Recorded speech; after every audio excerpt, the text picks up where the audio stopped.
ध्यान रखिए, एक सूत्र है कि food pressure is blood pressure. जितना आप अधिक खाएंगे उतना ब्लड प्रेशर आपका बढ़ेगा, और ब्लड प्रेशर नहीं बढ़ेगा क्योंकि बहुत सारी बीमारियां फूड प्रेशर के कारण, कार्डियक प्रॉब्लम से लेकर के, ब्लड प्रेशर से लेकर के, किडनी प्रॉब्लम से लेकर के बहुत सारी तकलीफें हो जाती हैं। तो इसलिए फूड का प्रेशर मत डालिए। और फूड प्रेशर किसका बनता है? जो लोग भोजन भट्ट होते हैं, जो लोग लंबोदर होते हैं, पेट को इतना बढ़ा लेते हैं जिसका कोई हिसाब नहीं, जो लोग बियर्स बेली वाले होते हैं या एप्पल शेप होते हैं, ये उन लोगों की उपमा दी गई है। बियर बेली यानी भालू की तरह पेट,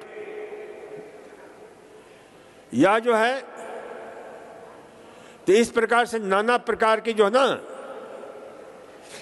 ये ध्यान में रखना है कि भाई ऐसी स्थिति पैदा नहीं हो।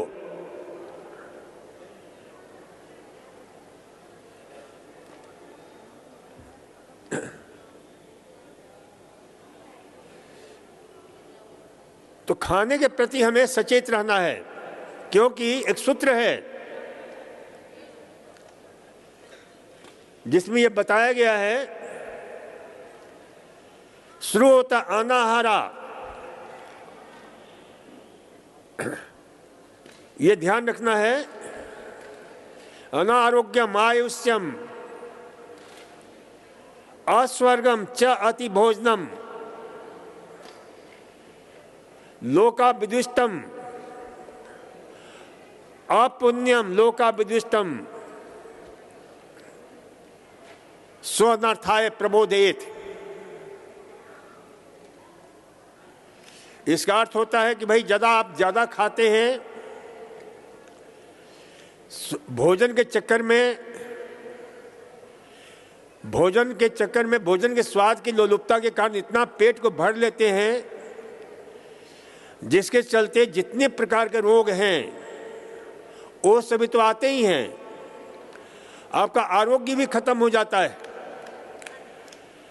आपके जो है पुण्य जो कमाते हैं वो भी खत्म हो जाता है। अस्वर्गम, जो स्वर्ग की सीढ़ी आपने बनाई थी वो भी टूट जाती है ज्यादा खाने से। और ये विश्व के महानतम वैद्य सुसेन वैद्य का ये मंत्र है, सूत्र है। तो इसे जो है हमेशा याद रखिए। इसलिए इस मंत्र में अंत में कहा जाता है, सो अनर्थाय प्रबोधेत, जाग जाओ, ज्यादा मत खाओ। और ये तो बहुत वर्षों पूर्व हमारे उन महान मनीषियों ने कहा है, लेकिन आज विज्ञान की कसौटी पर जितने भी रिसर्च हो रहे हैं उसमें इसे सूत्र का जो है असुरक्षा प्रयोग किया जाता है और सत्य प्रमाणित होता है। क्योंकि ज्यादा खाने से आपके जो है सिस्टम तो खराब होता ही है, साथ ही साथ आप एक खास प्रकार के नशे से ग्रस्त हो जाते हैं, एक ऐसी भूख से ग्रस्त हो जाते हैं जिसको बोलते हैं नार्कोटिक एपेटाइट, टॉक्सिक एपेटाइट। तो इस नार्कोटिक एपेटाइट से मुक्त होने के लिए जरूरी है कि उतना ही खाइए जितना आपके शरीर को आवश्यकता है, अति भोजन नहीं करें। तो इसे जो है ध्यान रखें कि अति भोजन करने से कितने सारी बीमारियां हमारे सामने परिलक्षित होती हैं। जितनी भी बीमारी है उन सब में अति भोजन का बहुत बड़ा जो है महत्व है। तो इसे जो है ध्यान रखना है कि भोजन को, दूसरा हमेशा ध्यान रखिए, सूत्र उसमें दिया गया है कि don't eat when you are mad, bad and sad, eat only when you are glad. यानी जब आपके अंदर पागलपन सवार हो, किसी प्रकार के नेगेटिव थॉट्स आ रहे हो, चाहे एंगर हो, चाहे इट्स जेलस हो, चाहे फियर्स हो, चाहे फ्रस्ट्रेशंस हो, किसी प्रकार के नेगेटिव इमोशंस हो, उस समय बिल्कुल नहीं खाएं।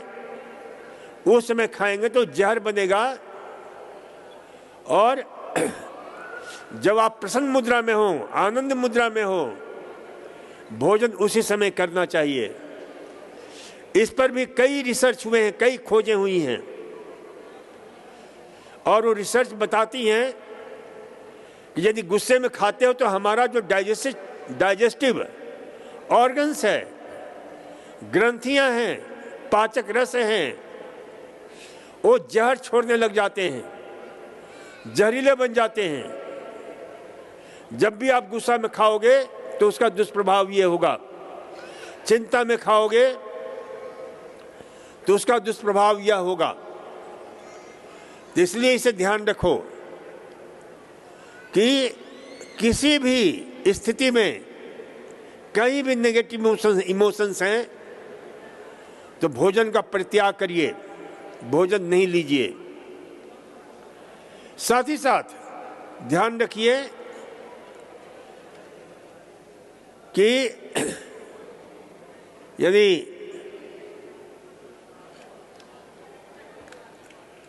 प्रसन्न मुद्रा में खाइए।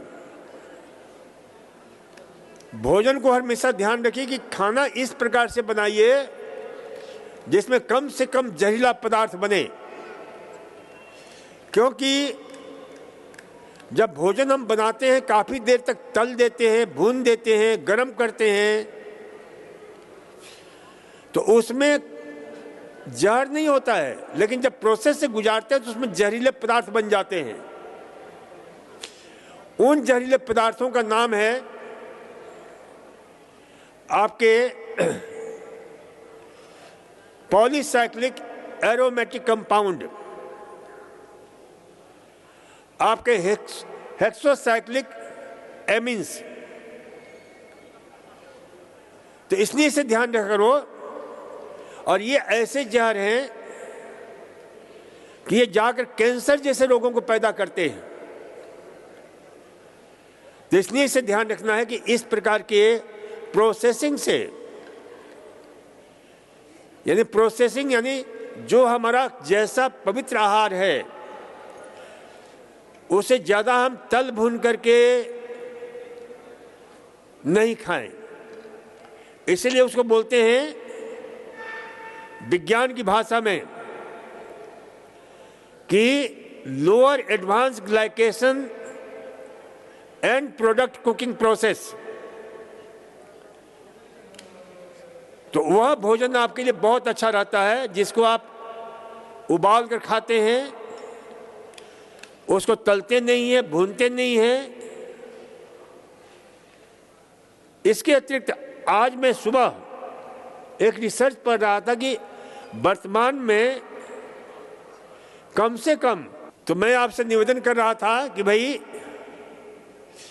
एक हमेशा ध्यान रखिए, बहुत लोगों को एसिडिटी बनती है, ब्लोटिंग होता है, रिफ्लेक्सेस होते हैं, गॉल होते हैं, क्योंकि उनको जानकारी नहीं है। सोना भी देखो, चलना, सोना, खाना, ये जो छोटी छोटी बातें हैं जीवन शैली की, वो विकृत हो रही हैं, इसीलिए गड़बड़ी होती है। अब जैसे खाना खाने के बाद आप सोते हैं और वैसे भी सोते हैं, तो हमेशा ध्यान रखिए बाईं करवट सोना चाहिए। दाहिनी करवट नहीं, बाईं करवट आप नहीं सोते हैं। जो लोग बाईं करवट नहीं सोते हैं उन्हीं को रिफ्लेक्सेस होता है, उन्हीं को हाइपरएसिडिटी बढ़ जाती है, उन्हीं को जो है ब्लॉटिंग होता है। सिर्फ थोड़ा सा हम सुधार कर लेंगे, बाईं करवट ही सोएंगे तो ब्लॉटिंग नहीं होगी। क्यों नहीं होगी? इसके पीछे कार्नेल विश्वविद्यालय के वैज्ञानिकों ने लोगों को उल्टा पुल्टा खिला खिला करके और उनको सीधे लेटा करके, दाहिने तरफ लेटा करके, बाएं तरफ लेटा करके बड़े संवेदनशील यंत्रों के सहारे उनकी जांच की तो देखा कि भाई, तो ध्यान रखा करो कि बाईं करवट सोने का क्या लाभ मिलता है। तो उन वैज्ञानिकों ने देखा कि दाहिनी तरफ बड़े सूक्ष्म संवेदी यंत्रों के सहारे के भोजन का पाचन कैसे हो रहा है, क्या प्रभाव पड़ रहा है हमारे पेट के ऊपर, किस प्रकार से जो है बड़ी सूक्ष्मता से उसके गहरा अध्ययन किया गया और इसे सत्य पर पहुंचा गया कि भाई हमारा जो आमाशय है, स्टमक है, वह बाईं तरफ होता है। तो भोजन हमारा जो हम खाते हैं वो करीब 3 घंटे तक वो पेट में पड़ा रहता है, पचता रहता है। जब 3 घंटे के पहले आपने भोजन करने के बाद यदि आपने उल्टा पुल्टा सोया, दाहिनी तरफ सोए, सीधे सोए, तो क्या होगा? तो उन वैज्ञानिकों ने यह देखा कि भाई हमारा आमाशय जो है हैंग हो जाता है, लटक जाता है। आमाशय किधर है? यहाँ बाएं साइड में। तो दाहिनी तरफ सोओगे तो क्या होगा? वह हैंग हो जाता है और उसमें से जो भी अधपचा आहार है जो पच रहा था, जो एसिड है, वो सारा फिर बाहर आना शुरू होता है। और वही हमारा कार्डियक स्फिंक्टर है यहाँ पर, जो आपके डायफ्राम के नीचे इसोफेगस और स्टोमक से जुड़ा हुआ। तो उससे क्या होता है कि वो अधपचित आहार जो ना फिर ऊपर आने लगता है, जिसको हम क्या बोलते हैं? बीमारी, गॉल्ड बीमारी बोलते हैं, गैस्ट्रोइसोफेजियल रिफ्लेक्सस डिजॉर्डर। वही एसिडिटी बन जाता है, वही हेटल हार्निया बन जाता है, वही ब्लॉटिंग होने लग जाता है। तो इसलिए भी ध्यान रखा करो कि बाईं करवट सोएंगे। बाईं करवट सोना महिलाओं के लिए भी बहुत उपयोगी होता है, क्योंकि अधिकांश महिलाएं गर्भावस्था के दौरान शरीर में बहुत सारे रासायनिक परिवर्तन होते हैं, हार्मोनल परिवर्तन होते हैं, जिसके कारण जो है उन्हें वेरिकोस वेन्स होने की संभावना बढ़ जाती है और अधिकांशतः महिलाएं वेरिकोस वेन्स से ग्रस्त रहती हैं। तो इस पर भी खोज हुआ कि भाई इसलिए कि जो इंफीरियर वेना कावा है, जो हमारे शरीर से खून को, डीऑक्सीजनेटेड ब्लड को, जो वेन्स भरे रहते हैं डीऑक्सीजनेटेड ब्लड से, जिसको सामान्य भाषा में, हालांकि वो वैज्ञानिक शब्द नहीं है, अशुद्ध रक्त बोलते हैं। अशुद्ध रक्त नहीं होता, उसको डीऑक्सीजनेटेड, यानी जिसमें जो है ऑक्सीजन नहीं है, ऐसा खून वो जाता है शुद्ध होने के लिए, ऑक्सीजनेटेड होने के लिए। कहां पर? हार्ट में, और हार्ट से फिर फेफड़े में। तो जो सारे, क्योंकि इंफीरियर वेना कावा है खून को ले जा रहा है, वहां पर तो उस पर क्या होगा? वो किस तरफ होता है? तो बाईं तरफ होता है। तो बाईं तरफ सोने से उस पर और दबाव पड़ेगा, जिससे रक्त प्रवाह हृदय की तरफ कम हो जाता है और वेरिकोस वेन्स के रूप में वो हमारे सामने आता है। जो वेन्स होते हैं, जो सूक्ष्म से लेकर के, जिसको आपके सूक्ष्म से लेकर के जो आपके जो है ना, कैसी होती हैं सारे शरीर में, कई जगह मकड़ी के जाले की तरह होती हैं, कुछ लंबी होती हैं, कुछ बिल्कुल अर्थवर्म की तरह बिल्कुल पतले पतले, उससे भी छोटे। तो उन सब में जो ना दबाव पड़ता है खून का, जिसके कारण जो है वेरिकोस वेन्स की स्थिति पैदा होती है, वेरिकोसिटी की पैदा होती है, वेरिकोस्क्लेरोसिस की स्थिति पैदा होती है। इसलिए से दृष्टि से भी बाईं तरफ सोना चाहिए। और बाईं तरफ सोने के जो लाभ हैं कि बाईं तरफ हमारा हृदय भी है,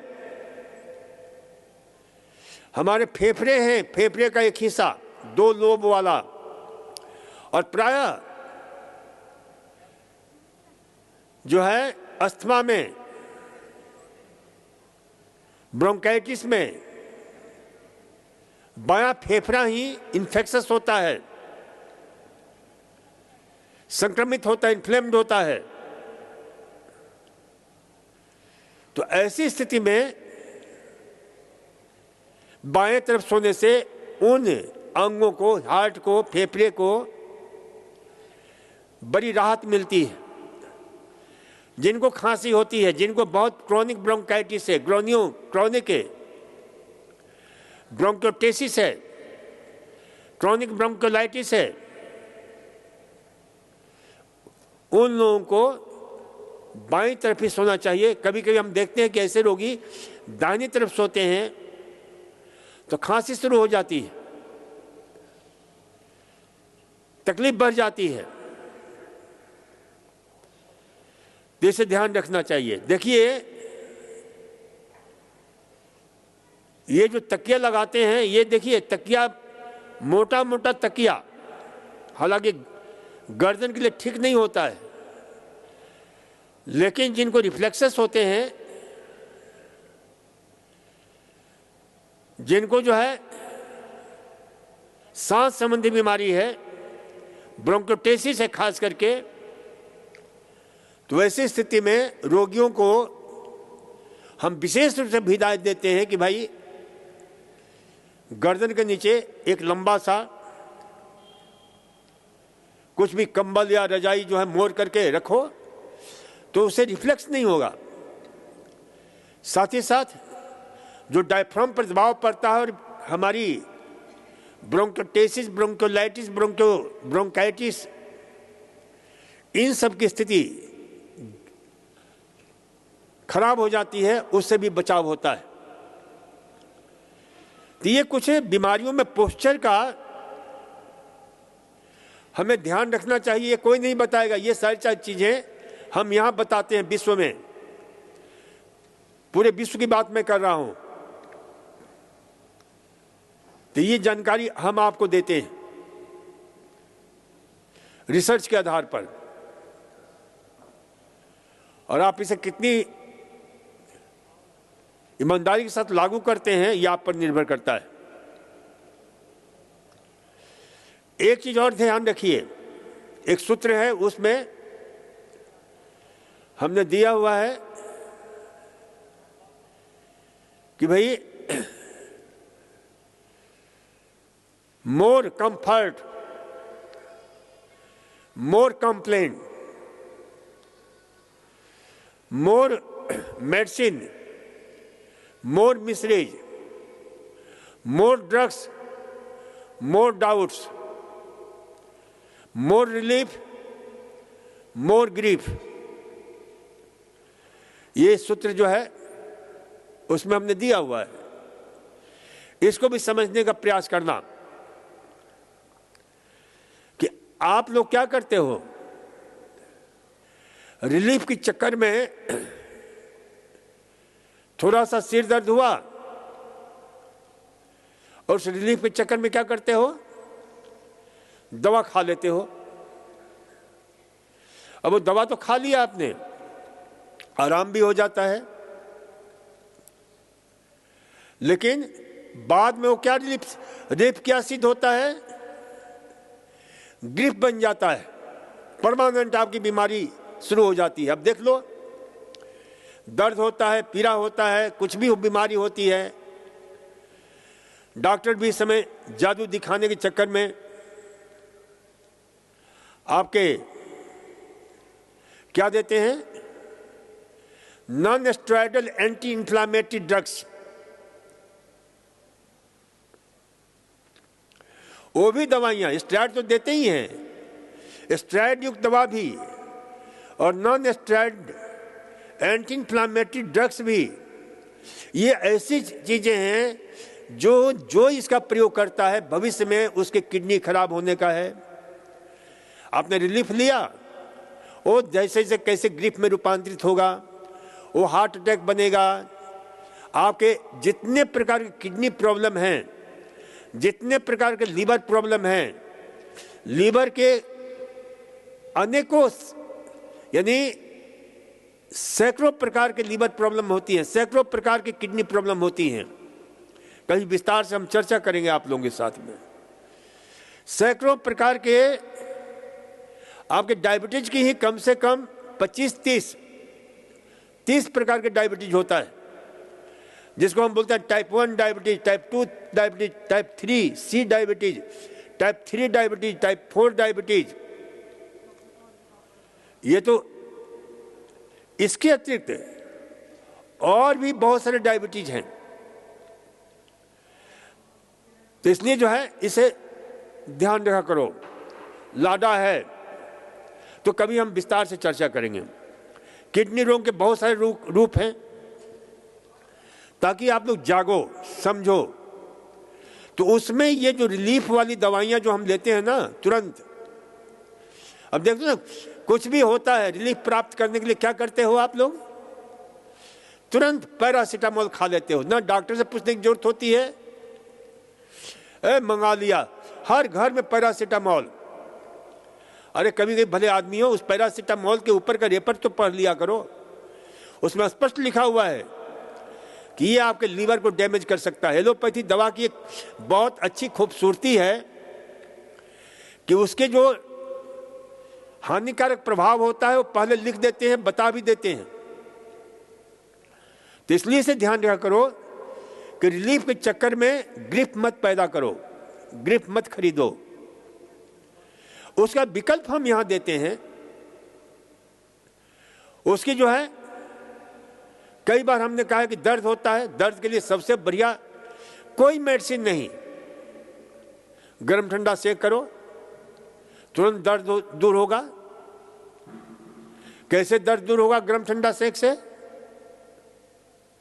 तो सीधा सा उसका सूत्र है, कहीं भी दर्द होता है, पीड़ा होती है, उस पीड़ा का एक ही मतलब होता है कि उस अंग विशेष को अच्छी तरह पोषण नहीं मिल रहा है, ऑक्सीजन नहीं मिल रहा है, और वह अंग विशेष, वह सेल्स, वहां के टिश्यूज तरफरा रहे हैं, चिल्ला रहे हैं कि मुझे पोषण दो, मुझे शक्ति दो। वहां सर्कुलेशन क्यों नहीं पोषण मिल रहा है? तो सर्कुलेशन डिस्टर्ब हो गया है, खून का दौरा अच्छी तरह से नहीं हो रहा है। तो उसको ठीक करने के लिए क्या करेंगे? गर्म ठंडा सेक। यहां आप लोग हो, गर्म ठंडा सेक अच्छी तरह सीख लो, समझ लो कि गर्म पानी में पहले तौलिया भिगोने का, और गर्म पानी भी खूब गर्म होना चाहिए, सामान्य गर्म नहीं होना चाहिए, उबलता हुआ पानी होना चाहिए।